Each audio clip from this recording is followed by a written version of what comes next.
So if you're ready to break the generational cycle of poverty, revolving prison doors, and a lack of education that's holding us all back, then now's the time to do something about it. So to move from gutter to greatness, it all begins with a change in mindset. Here's your host, Dr. Paul Miller.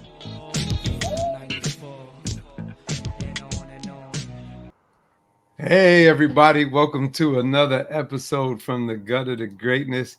And we are here today. We have some greatness with us as always. And today, we like to let our guests tell us more about us. I have Miss Tiffany Ford, who is going to tell us a little bit more soon.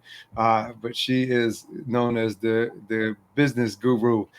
So you're definitely going to want to listen and learn from her and her gutter to greatness story. I can't wait to dig in and just really kind of find out more. And let's figure out who this lady is, y'all. Let's figure it out. Because she be standing on business. That's what we're talking about today. She's standing on business.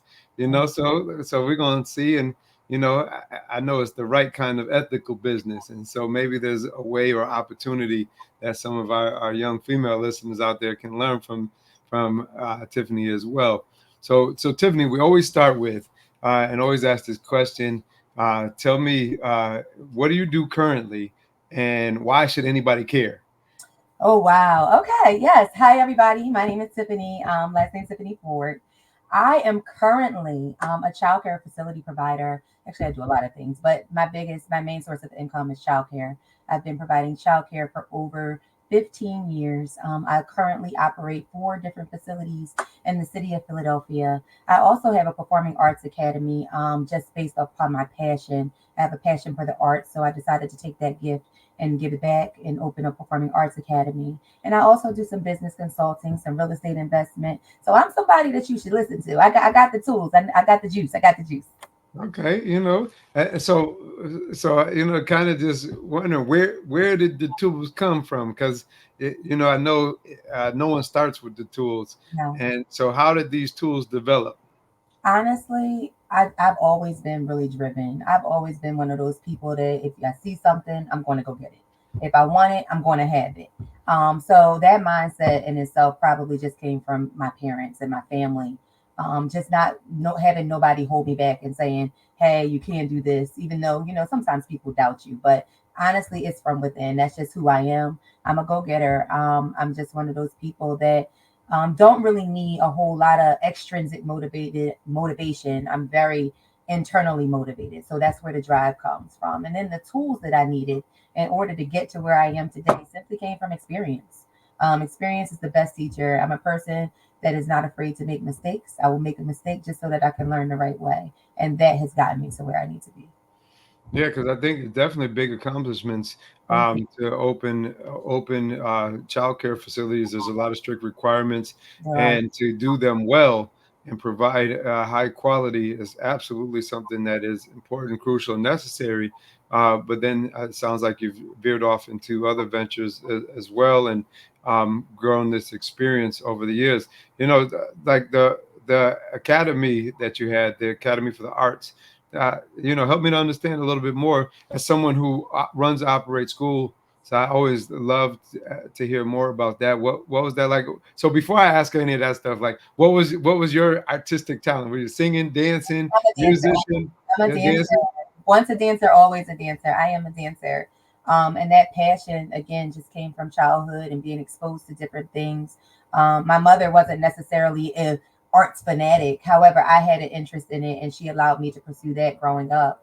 And it's something that kind of stuck with me from when I was a child. And it's something I loved and it became my source of peace as a child. And just that experience alone, I always promised that once I'm able to, and once I'm in a financial place to be able to do it, I was going to open up a dance school. And so I got my big goal off the ground first, and then I moved over and I moved into my passion goal, which is the arts. Right. And so with the dance and the arts, what did the school look like? What Yep. So I have a performing arts academy in Philadelphia. We offer ballet, jazz, tap, modern, hip hop, acrobatics. We also offer acting classes. We offer vocal classes. And our goal is ultimately to teach children not only at an affordable price, but quality programming, quality arts programming. I contract with some of the best teachers in the city of Philadelphia to provide concrete, comprehensive training for my students. And the thing about the program, what makes our program so unique is not just that they're getting dance. These children are getting real life lessons every single time that they step into the classroom. They're learning that they need to be prepared for class. They're learning that they need to stand up to whatever they say they're going to do. They have to commit to it until it's the end. These children are getting all of these lessons, not only through myself, but my amazing staff. And we work together to make sure that the children are successful. We actually just went to competition where we competed against some of our counterparts. And a lot of the times when you go to competition, you're competing against schools that are not just your race. You're competing against the masses. And we placed. We took that championship home. And that's strictly because we have a very disciplined program. We've emphasized the importance of parent involvement. And we understand that we understand our clientele. We understand who we want to work with. We understand what we want the children to get out of it. And as long as the parent is on board, we can make it happen. So what was the greatest challenge with opening that type of facility? Wow. Because I'm sure that it wasn't, because people always see the outcome, and people see the outcome, or they see the pictures, they see the pictures for the gram, or they see the Facebook, and they say, oh, Tiffany's, she's running this arts academy. But a lot of times people don't understand how difficult or how hard it was to create this vision and now put this vision, or what, or maybe it wasn't. It was. You It tell. was. It was absolutely difficult. And I'm glad you asked that question. I feel like the biggest challenge in the arts field is just that parents don't see the need for it. So the biggest challenge is creating the need. Once I figured out how to create the need, I got my formula together. And then once I created the need, I had to decide who my client was. Who is it that really is able to benefit from these services? Because while I want to help the world, and I do, I'm one of those people that will give, give, give, give, give. As a business owner from the business side, I had to learn that everything isn't always for everybody. And everybody may not be able to handle this program, but that doesn't mean like another program wouldn't work for them. So once I was able to hone in on my clientele and understand who it is that I serve, what type of parent I want to work with, what type of child I want to work with, I was able to grow my business. Right. Now, was it easy to find funding for this? Because I can imagine that there was challenges around funding, challenges around location, challenges around all the other things that come with business, but it's specifically something that is uh, artistically inclined, where you have this passion that can benefit. It doesn't always come with money. For sure, for sure. No, it is never easy to find funding. It's still not easy to find funding for it. Even in year 8 of this business being open, we're still facing funding challenges, but they're different now. When we first started, it was a matter of because of the demographic of where my school is located. I'm in an impoverished neighborhood. Honestly, I'm in a neighborhood that has very low income families. We have families that are, they want it but can't necessarily afford it, right? Dance is not necessarily a program that receives a whole bunch of funding unless you choose to go the nonprofit route, which I did not. Right. So it's all homegrown. So ultimately, because I had childcare facilities and I started my childcare facilities first, I was able to then market my own customers. So for me, Right. I had a customer base to pull from. For somebody else, you may not have a customer base to pull from, which is going to make it even harder. But I Right. had a customer base, so I was able to Uh, pull initially from my own customers to start another business, and from there it grew from word of mouth. All right, so breaking it down for those who may not understand, Mhm. or just what I'm hearing Tiffany say is that she had a bunch of people who were already coming to the daycare, who now said, "Hey, we're also interested in dance, so I have instant revenue or instant income coming in because now these people are customers, so I don't have to go out and look for a bunch of customers. I already have them." and Yep. so and so I have them, and that was what was able to create enough income to where you can run this and operate this business on top of anything else that you might have done. So That's just helping people break it down, understand it a little bit, as you know, some people probably have different levels of understanding of business who are listening, young to old.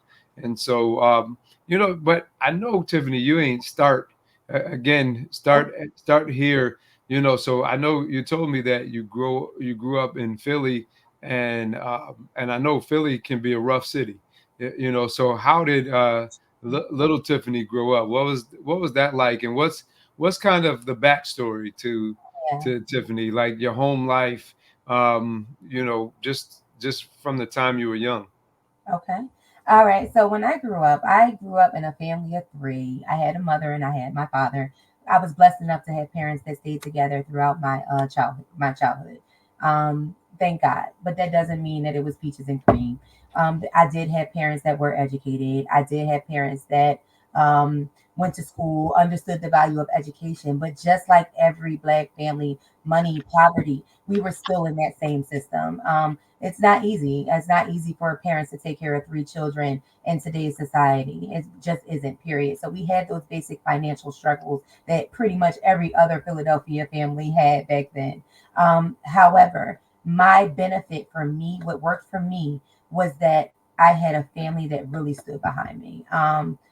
Despite what I wanted to do, my parents are very traditional. They're extremely traditional. Like, you got to get the 9 to 5. You have to go ahead and go to school. You got to follow this path. But when I decided that I did want to open a business after I attended college, because I did attend college, after I decided I wanted to open a business, they were not necessarily 100% in agreement with me. They thought that, the 9 to 5 is the way to go.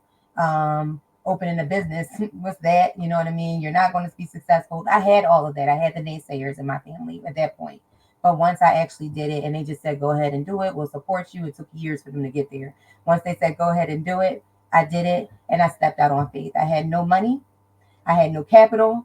I had no income, but I wound up getting pregnant. I got pregnant as soon as I graduated from college, which definitely was not in the plan. But I had to figure out where this money was going to come from. So I looked at all my passions. I looked at the things that I'm good at. I looked at my educational background, which I did decide to go to school for education. I never taught, but I did decide to go to school for education. And I'm like, listen, I have this real passion for children. I know that I want to make a difference. So I actually started right out in my home. I started a family daycare right out of my home. At that time, I was also doing social work. So I did social work during the day. And at night, I would come home and I took care of 6 kids. At night, I was a licensed family child care provider. So I literally Wait, hold up. You got 6 kids? Good. no. I had 6 children that enrolled in my family daycare. Oh, okay. I was about to say Absolutely not. I have one daughter. okay. I said 6 kids. Good Lord, that's a lot of kids, Tiffany. I have one child. Yeah. But with me becoming pregnant allowed me to be able to say, hey, where is this money going to come from? How am I going to make a living? How am I going to make a way for myself? And at that point, I'm only 23 years old. And that's when I decided, okay, I'm going to rent a property, because that's what I did. I rented a property and I went through the process. I learned the entire process of how to open a family child care home. And I opened a family child care home and I did the untraditional route. Most people that open daycares, they open daycares to take care of kids during the day. I opened a daycare to take care of kids at night so that I could still have income coming in during the day. Okay. And I did that for quite some time. I actually did it for about 3 years, until the need, it started coming. People were passing the word. There's this lady, she takes care of kids at night. There was a need for me. So eventually I wound up getting a building, and I went into a partnership with someone. Unfortunately, that partnership, oh goodness, that we can talk about that in another call, but that the partnership did not go well. It failed. And at the end of that partnership, that was about 2 or 3 years later, I wound up being left with almost $25 in my account. My partner had cleaned me out. And Oh, from, Jesus. yeah, she cleaned me out. So from there, I had to figure out, okay, I got to start over. I Right said, now, so we got to stay on this yeah, partner for a minute. she So, took me. and we're gonna back up. We're gonna back up in entirety for a second. But Yep. so this partner, tell me about this partner. So I So mean, and obviously you can talk about it. So, yeah, I so can talk about it. It took a long put time to be able to talk about it. put Shaniqua out there. So what Shaniqua do? So Shaniqua, She so did me dirty, dog. She did me dirty. so But what happened? So wait, how did you guys meet, and what was your relationship like? okay. So it's crazy. So remember I told you I was doing social work during the day, right? Right, So at the time, I wind up needing somebody to care for my daughter while I was at work. So I was referred to this person by a family friend, a really credible family friend, and she's still my friend to this day. right, Um, However, she was like, okay, I have somebody that does watches children in their home. So she kept my daughter during the day. I would pick up my daughter at 2 o'clock and then I would go home to my own family daycare. So right. I'm like, okay, once I figured out how to get licensed, I go to her and I say, hey, let me teach you so that you can get licensed too. Right. So she winds up getting licensed and now she's taking care of kids during the day in her home, but I'm taking care of children at night in my home. So when Okay. the need came and I said, okay, I'm ready, I need to get a building, quite naturally, I wasn't financially ready to do it by myself. So Hmm. I did the first thing that anybody would do. Maybe I can find a partner. And ideally, because I love the way that she cared for my own child, Right. I'm this would be perfect. This is a good fit. This is a match made in heaven. I'm there at night. She's there in the morning. We can make this work. So we decided to go into a joint partnership. We wind up getting a building together. We rented a building together. The partnership, I'm not going to say it was all bad because in the beginning we did excellent together. We worked really well together. Right. But because I was not present during the day, there were a lot of things that were happening that I was not always aware of. Right. So later on, Such as, such such as, okay, I started getting calls. You want the juice? I'm gonna give you the juice. So I I started do. getting calls. Girl, you on the gut of the greatness. You can't I just was in the gutter, skim though. over I the was in the details. gutter. Okay, Yes. so I'm working during the day. Imagine going to work during the day. You're thinking everything is good in your business, right? And I'm getting calls from my staff saying, "Hey, our check bounced. Hey, this didn't go through. Hey, I can't cash my check." And I'm like, well, hold on. Why can't you cash your check? Because in my mind, I know that there's more than enough money there for you to be able to cash your check, right? So come to find out, that prompted my attention automatically, and it made me start looking into things a little further. And once I looked into things a little further, I noticed that there were some indiscrepancies with our accounts. There were a lot of things that were being done that we did not discuss, things that I was not privy to, only simply because I trusted her. You know what I mean? I was also very young at the time. You know, I was 23, 20, no, at this point I was about 25. She was older than I was. So from my experience, I would think that, okay, I can trust you. You have a little bit of more financial knowledge than I have. You know what I mean? Which she did if she used it to her benefit, of course. So what I found was credit cards being paid, charges being made that I had no idea of. So eventually, I played it cool, and I eventually confronted her about the situation. And the day I confronted her about the situation, she never came back to the business. She like went MIA on the business, and then I'm here stuck with these businesses by myself. You know what I mean? And then eventually, she wound up clearing out the accounts, and I'm stuck with absolutely no money, and I had to Sound make it. like my ex-wife. There we go. There we go. Sound like my ex-wife trying to Separate. clear We out accounts without permission and touching stuff she knew wasn't hers. It Yeah, was, but it was a lot. It was a lot. It was a lot. And as a young person, you know, it hurt, man. Like it really hurt. It hurt my feelings because I put my all into that. And I'm one of those people that when I sign up for something, I'm going to give you everything that I have. I'm not going to give you a part of me. I'm giving you all of me. And it really hurt my feelings. It really did. There was a period in time where I was extremely vulnerable about it. I didn't want to go to work. I didn't want to do anything anymore. And I had to get myself together and say, no, you work too hard. So from there, I was honest with my staff. I had to decide, you know, which staff was for me and which staff was for her, because at this point, you know, we both were connected to the staff. And I knew that if I wanted to grow any further, I couldn't have any connection to her. I knew that any staff that were too close to her, it was time to separate. So I literally had to build from the ground up. And from there, I learned the importance of financial literacy. At that point, my credit was not the best. So I was operating strictly off of my own income coming in. But I learned that I had to get my credit together. so that I Right. could build my business back up. There was no way that I could build this business without credit. So I went to work. But thank God I still had the kids, so I still had money coming in. But the money that was coming in now had to go to pay back debt. I had to go to now paying payroll, so it was money coming in, but it was literally just enough. Right. So I continued to work throughout this process. I had to make sure I had a team in place. I had to train a team to be able to run my business while I wasn't there.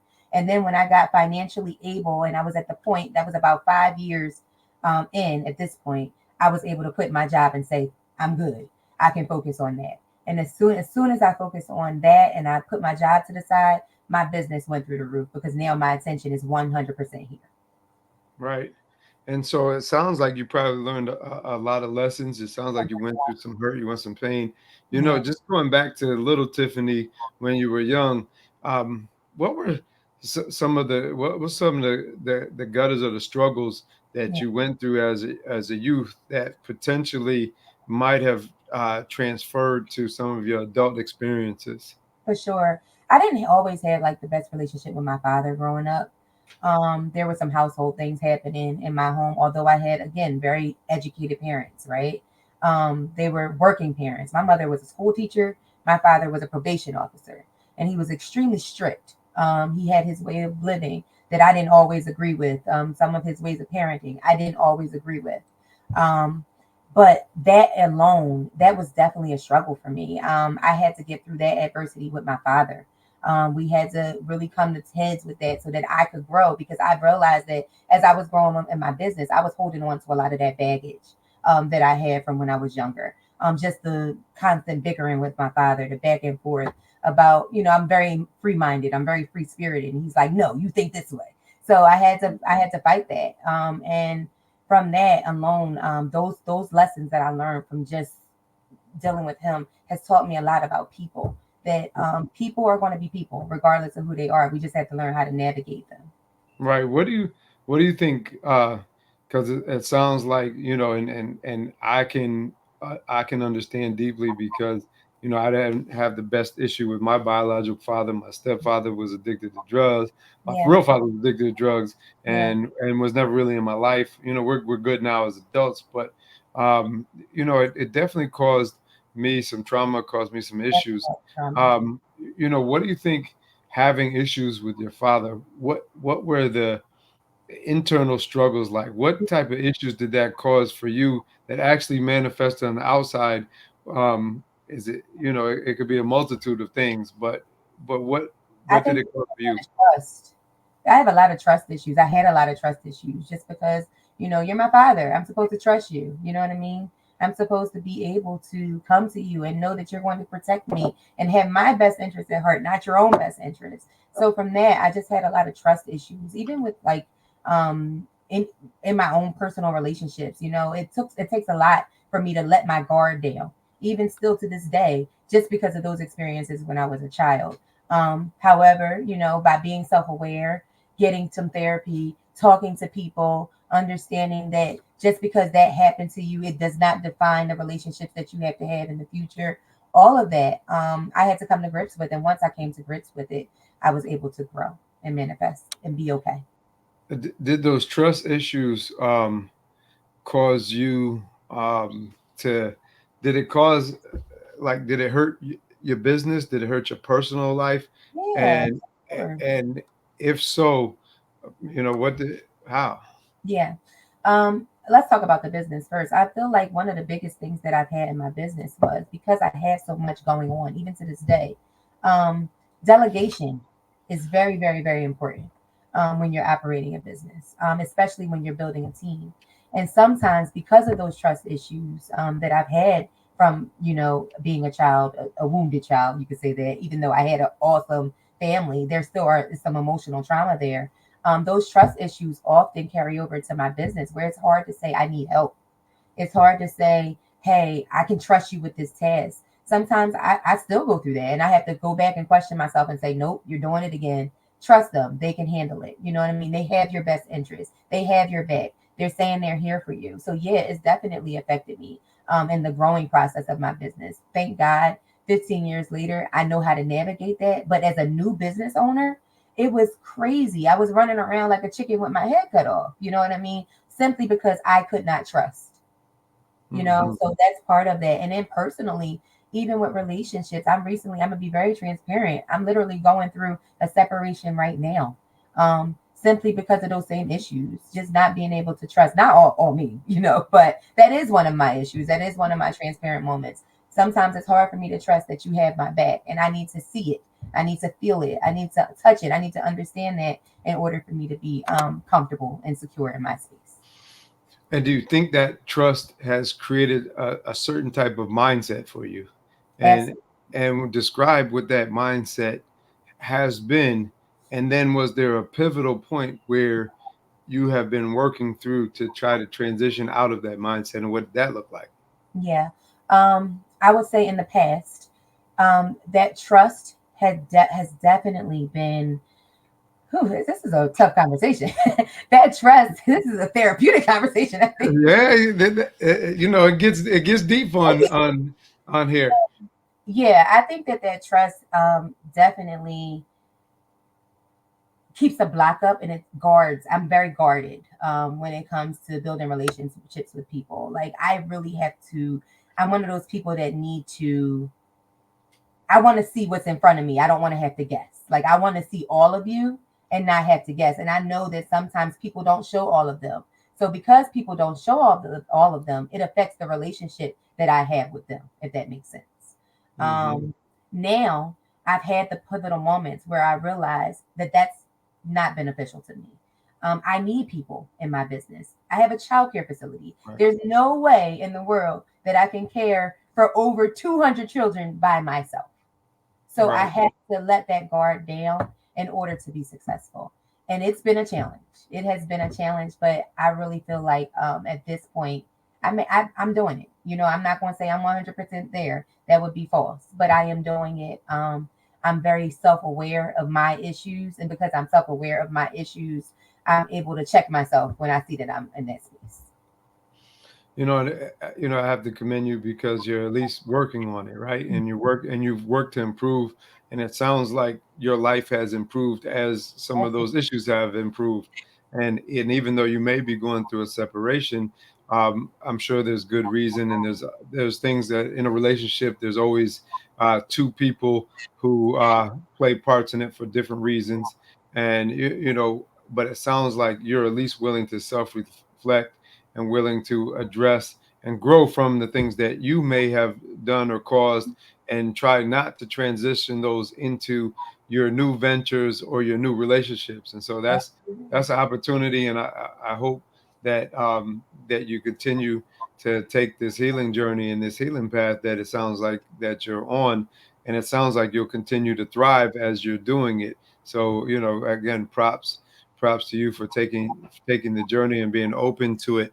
But why do you think so many, especially, and I'll ask you from the young ladies' perspective, so many of our young ladies um, are not willing to work on it and stay stuck, and usually stay in situations where I hear you being resilient, and I hear you finding ways to reinvent and grow personally and professionally.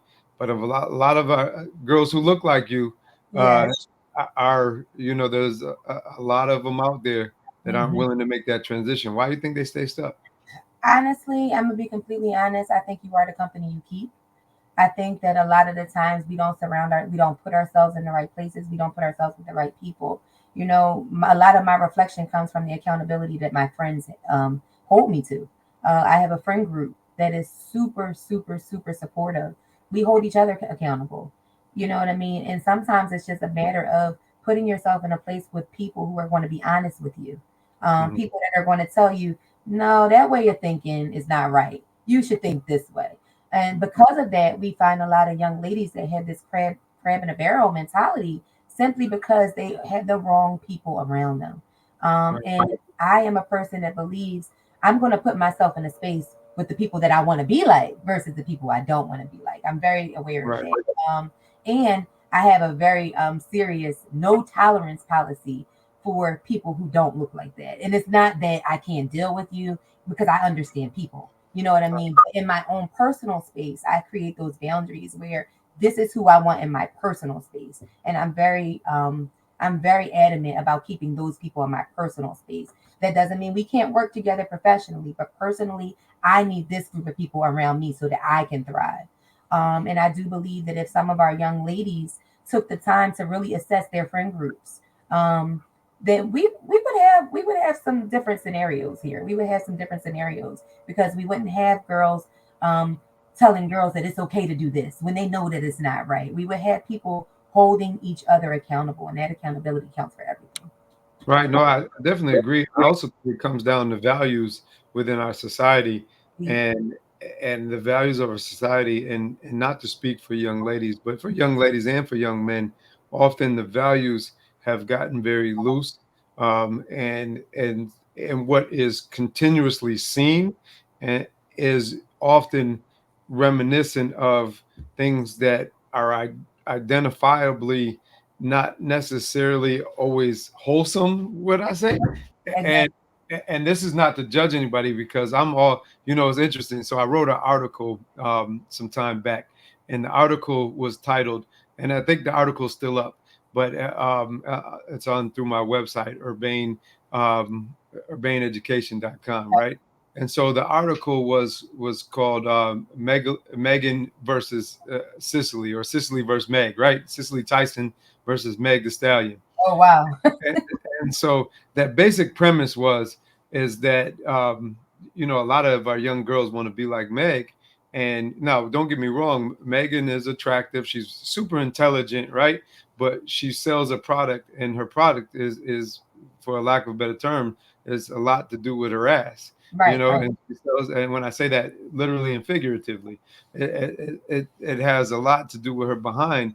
And Right. but Cicely Tyson, not to say that Cicely didn't make the mistakes or errors or do things that we don't know about, right?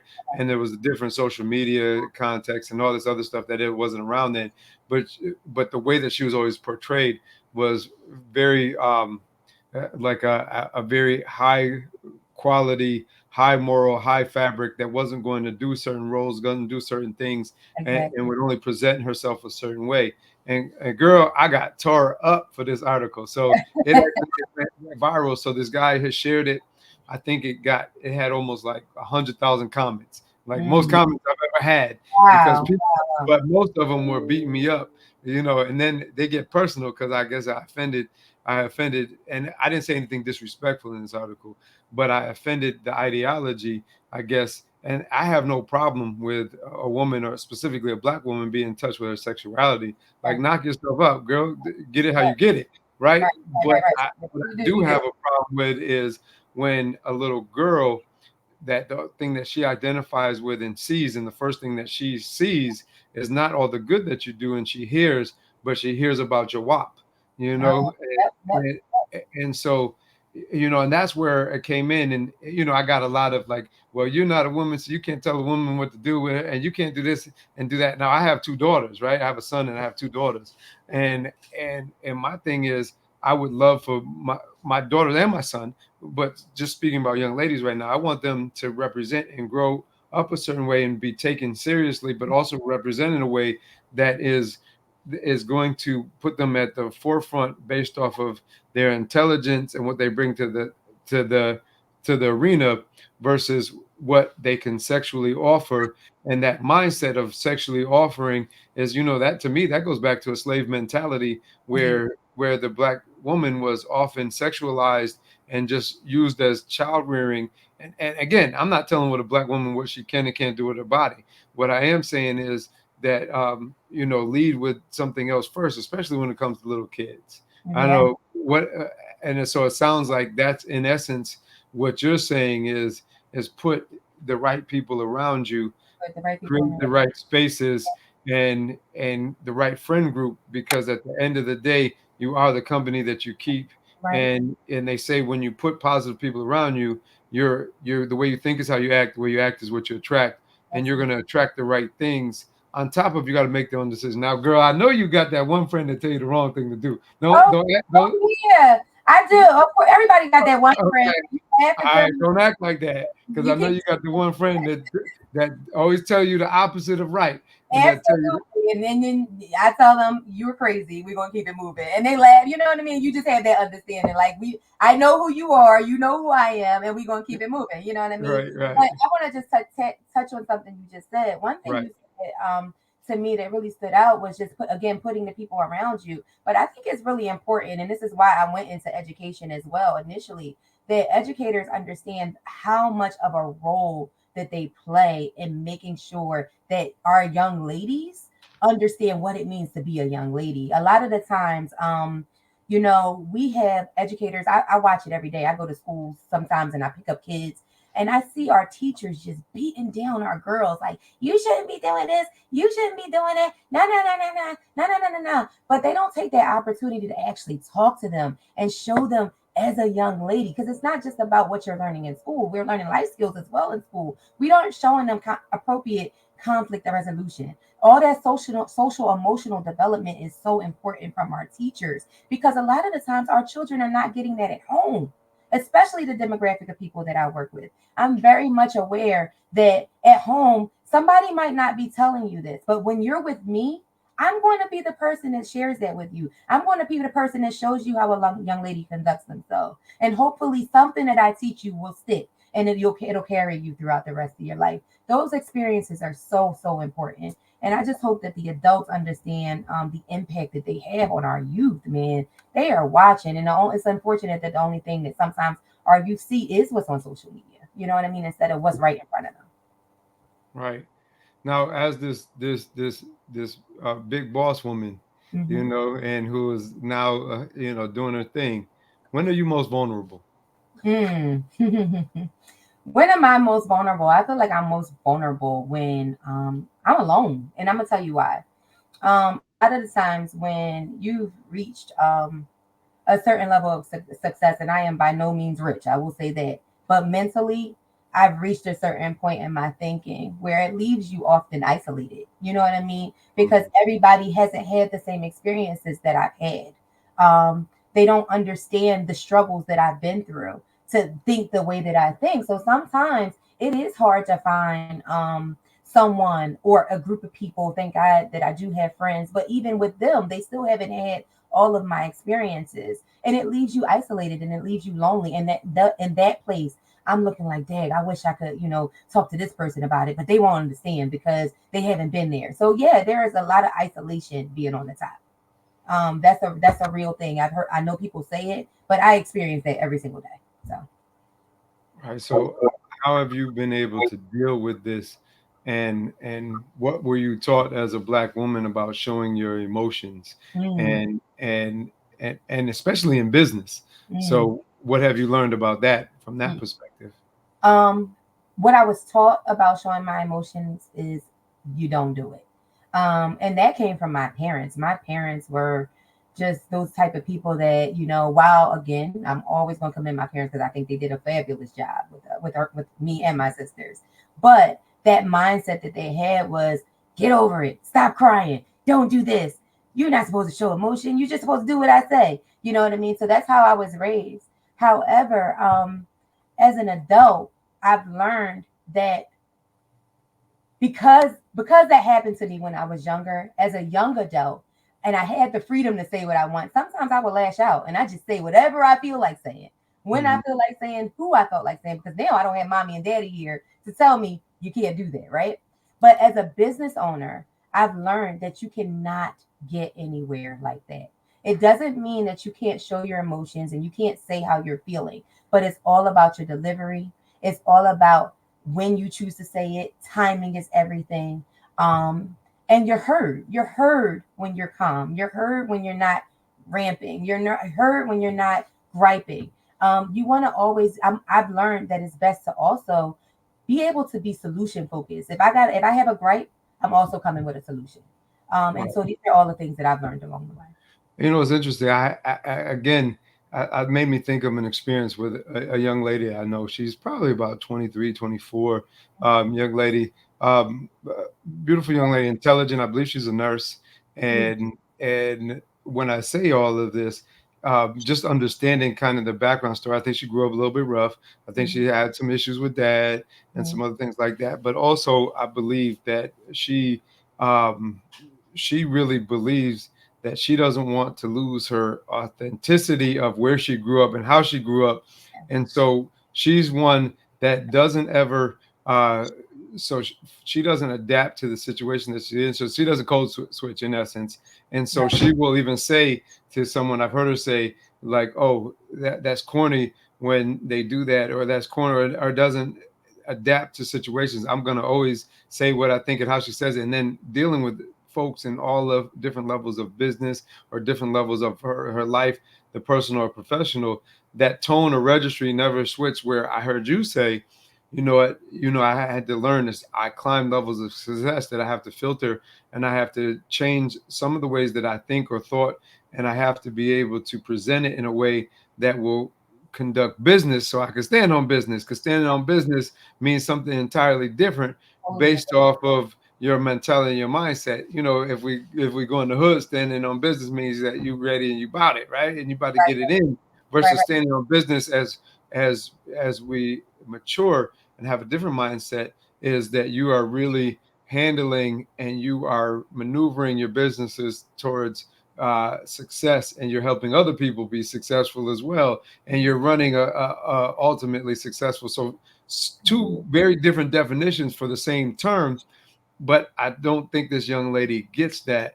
Yeah. And so what did you need to be able to transition, to be able to hear that or to see that, and what did that development look like?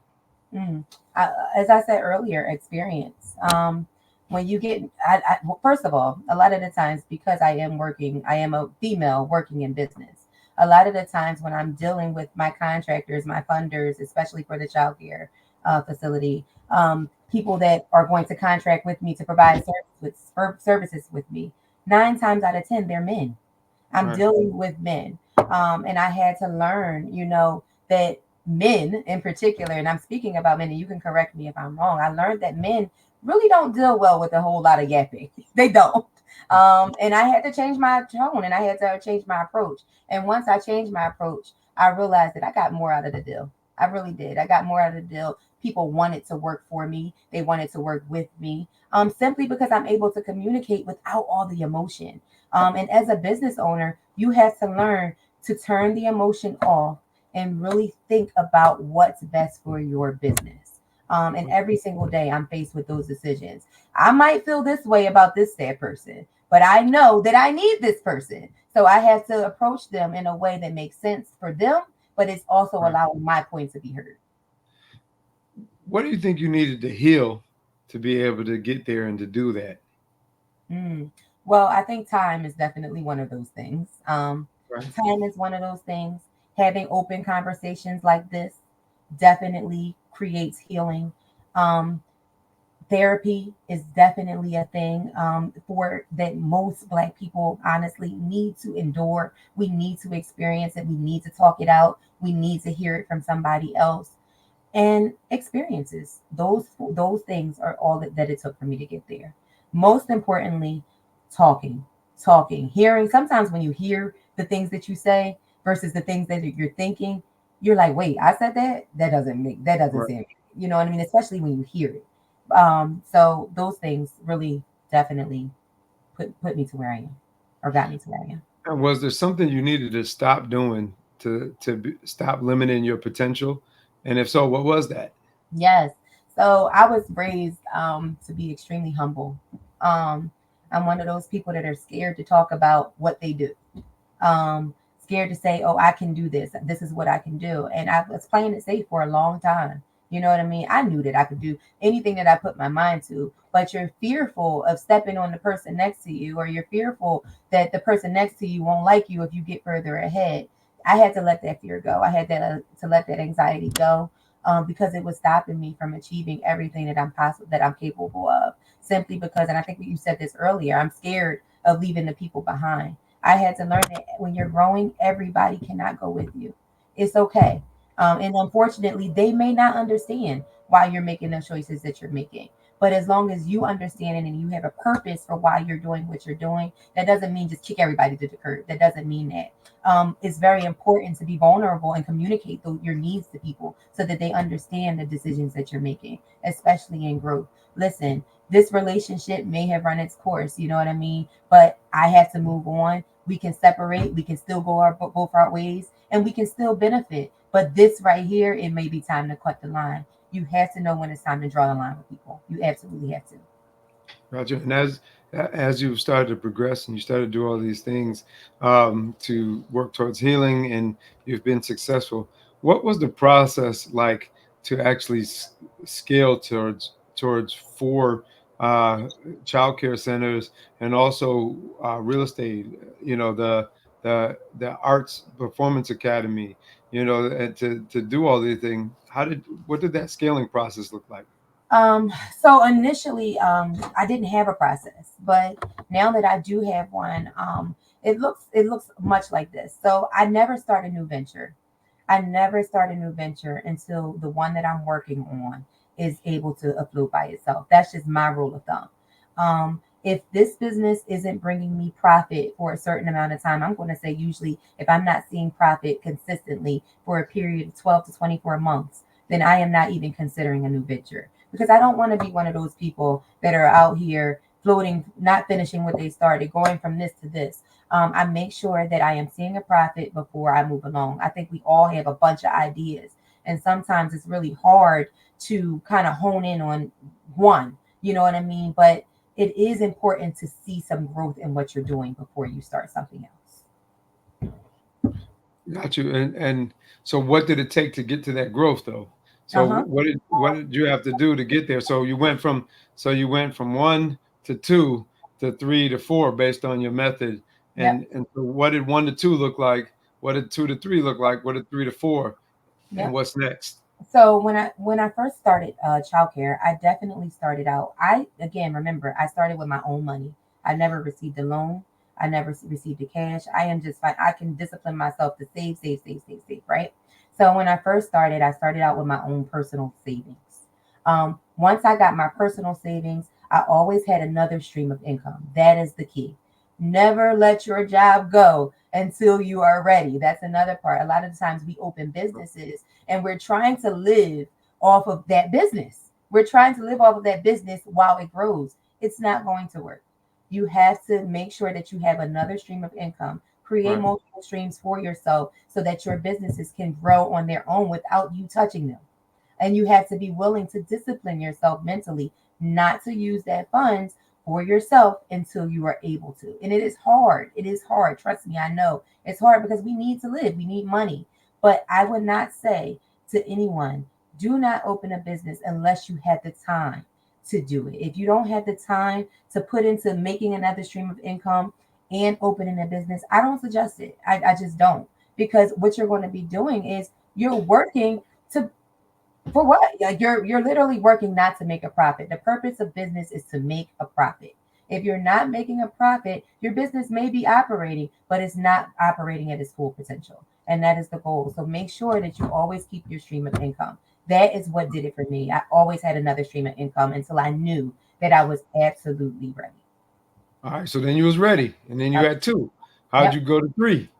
Okay. From two to three. Once again, I followed the same formula. So I made sure that now number one is able to pay me, right? But number one is now able to pay me. But for now, number two, I'm going to use whatever extra money I have and I'm going to save it and I'm going to open number two.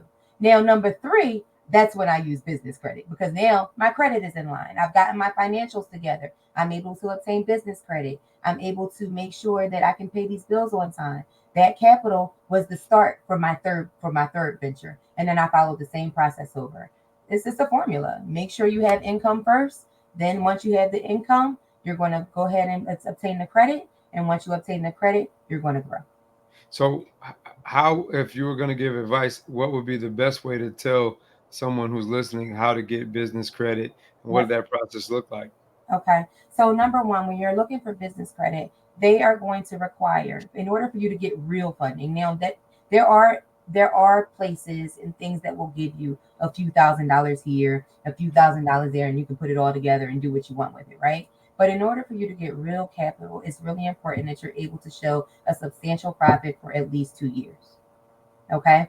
After the 2 years, then you'll qualify for those small business loans. You'll qualify for those business credit cards that have higher credit lines. But you need to show consistent income coming into your business and consistent profit. Everything that's coming in should not be going out. And that's the importance of making sure that you personally have your own revenue to handle yourself. If that Mhm. makes sense. Got you. Now, what are you currently doing to help someone to reach their own greatness? Yep. So currently, I am contracting with people that are interested in opening businesses. Either we can do it a few ways. I'm going in and I'm doing a whole analysis of their current business, and I'm deciding, okay, these are the things that I see that will help you grow and scale your business. Like for example, I'm working with a childcare provider right now. She's a family childcare provider. She's trying to make it to a center atmosphere, and she wants to know how to get there. So we're looking at her finances right now. We're setting up a monthly budget, making sure that she is not overspending within her business. She's creating a savings because she hasn't been in business that long, so she hasn't been able to obtain the credit that she needs. But we're creating a financial plan for her. We're creating an operational plan for her to make sure that she can get to where she needs to be with this center within a certain amount of time. That's the first thing that I do. The next thing that I do is I'll sit down with somebody that just has an idea and has no idea where to start. I will help them with their business filings. I'll help them um, do all their licensing in their county because I've learned that process over the years just from doing it so many times. Then we're going to talk about the next step, which is how to scale your business once it's up and running. Scaling is the most important thing. Scaling is when you decide that you want to grow your business and you look at what you can cut back in order to go forward, if that makes sense. Oh, absolutely. Now, if you we're gonna do a little like activity, right? So Yeah, we're gonna go on a field trip, right? right. So when I say that, I'm gonna put something on the screen, and when you see it, you're going to give me your first response. So Oh your boy. first response, um, and and whatever you were thinking, whatever comes to your head, it's got to be a quick response, and you can give me a little detail, but just kind of what comes to your head and what's the quick response when you hear this, and our listeners. So um, you are creating your own reality. I am every single day. That's my response. Every single day. Okay. I am so happy and grateful. I am. I am so happy and grateful for every experience that I've encountered along the way. There are no failures. A failure is a stepping stone to me. And I appreciate all of it because it's a learning lesson. So, yes, I am happy and I am grateful. Write out your goals and how to obtain it. Okay. If I were going to write my goals right now, my goals right now would be to continue investing in real estate. And how would I obtain it? Is I'm going to continue to educate myself to make sure that I understand what's current and what's trending, um, and continue to keep my financials in order so that I can be in a place to grow my goal. All right. Turn your goals into your script. It would look a lot like Girlfriends. You know the show Girlfriends? That's Yep. what my script would look like. It would look just like that. Okay. That's good stuff. I like girlfriends. That's interesting. That would be my script. Okay. Turn your setbacks to your setups. Hmm. I would definitely say that 100% I agree. Turn those setbacks into setups. Anytime you fail, you learn from it and you keep it moving. Same thing as the other one. Everything you focus on creates your reality. That is so true. That means don't spend so much time focusing on negative stuff because you get stuck in those negative places. Automatic when you find yourself get being negative, and when I find my own self being negative, I literally have to bring myself and say, nope, turn it around. This isn't who you are. My reality is not this. Memory is a replay of your past. Your imagination is a pre-play of your future. Mm, that's deep. Yes, memory is a replay of your past, And me dreaming, that means don't be afraid to be a dreamer. Be a dreamer. Dreaming is what gets you to where you need to be. Don't let somebody tell you your dreams are impossible. Standing on business. Mean what you say and say what you mean. Okay, good stuff. So what are three things that you could potentially tell someone who's listening that they would be able to use to duplicate moving from their gutter to their greatness? So if it was like three key attributes that you or skills that you wanted to give somebody. Protect your energy at all costs. Everybody does not deserve your space, because this is all one, by the way. Protect your energy at all costs. Everybody does not deserve a place in your space because they're not ready for where you're going. The second thing is line yourself up with those who have like goals. Make sure that all of your relationships, I know in marriage we talk about things being equally yoked, but the same thing applies to your relationships and your friendships.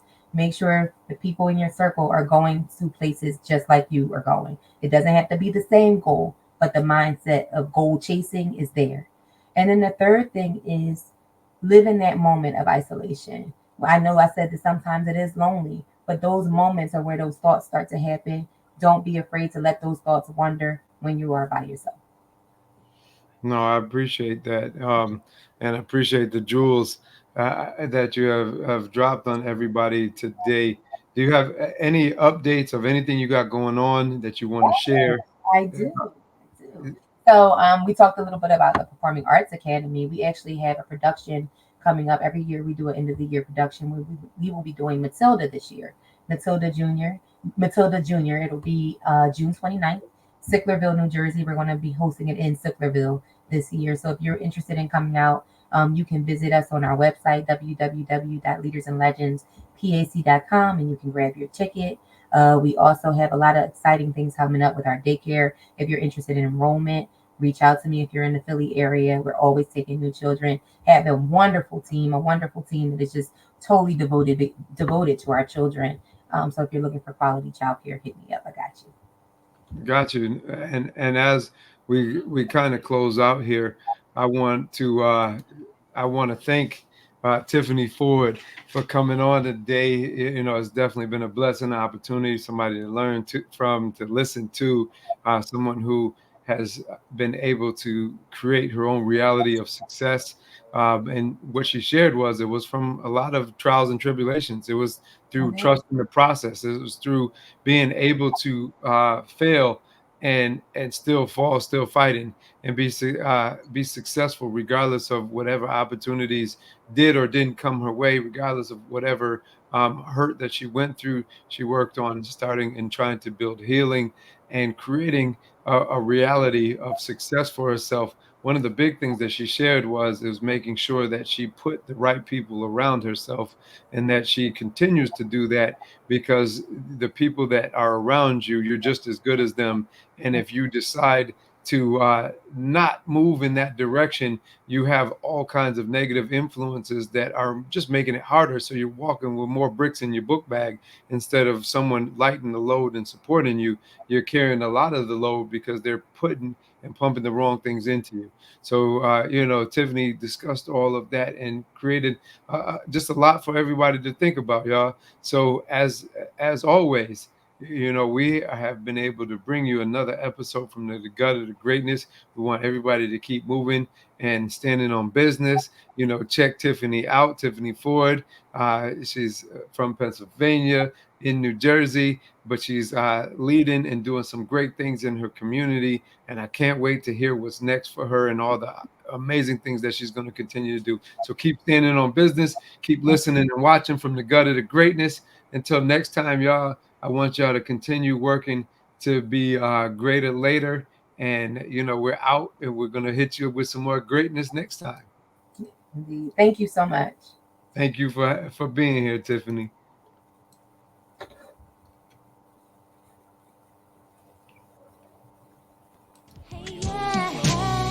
That's it for today's episode. So head on over to iTunes or wherever you listen to podcasts and subscribe to the show. One lucky listener that posts a review on iTunes will win a chance in the grand prize drawing for a $25,000 private epic VIP day with Dr. Miller himself. Be sure to head on over to guttertogreatness.com and pick up a free copy of Dr. Miller's gift. And join us on the next episode.